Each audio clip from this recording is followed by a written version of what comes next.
Patok naman sa pagpapakilig o pagpapahayag ng damdamin ang mga greeting cards. Pero ngayong high-tech na ang panahon, nalalaos na nga ba ito sa mga electronic o e-card?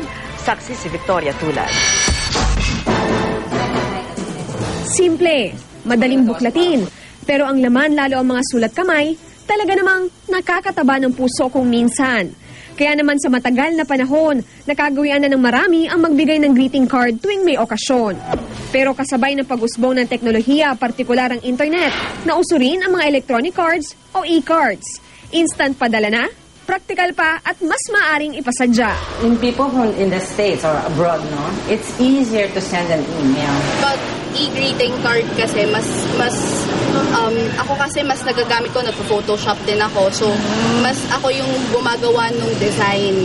Mas na-customize ko kung ano yung gusto kong ilagay kapag e-greeting card.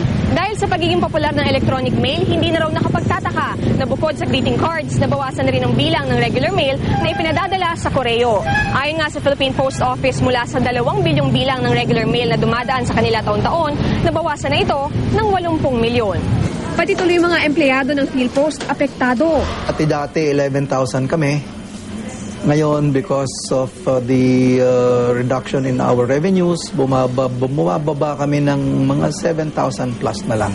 Pero para sa marami, lalo sa mga lugar na hindi naabot ng internet, hindi pa rin matutumbasan ang mga greeting cards na maingat na dinadala ng mga kartero. Lalo ang paghanda para rito, ilang araw pa bago ang mismong okasyon. Unlike sa Facebook alam mo may darating kasi naka-expose yung birthday mo doon, right? So ito, hindi mo ma-expect. So may ano pa rin. May surprise pa rin yan. Most likely, hindi yan mawawala completely.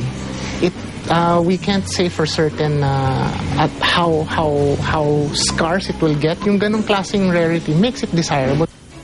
Bagay na pinanghahawakan ng mga taga-PhilPost na umaasang hindi magsasawa ang mga Pilipino sa mga greeting card na ilang dekada nang nagpapakilig, nagpapatawa at minsan kumukurot sa puso ng marami sa buong mundo. Pero sa significance, nandun pa rin. Kasi iba pa rin nga po yung may hawak ang hard copy na pwede mong itago, na nagtatagal, na walang limit ang memory. Ako si Victoria Tulad, ang inyong saksi.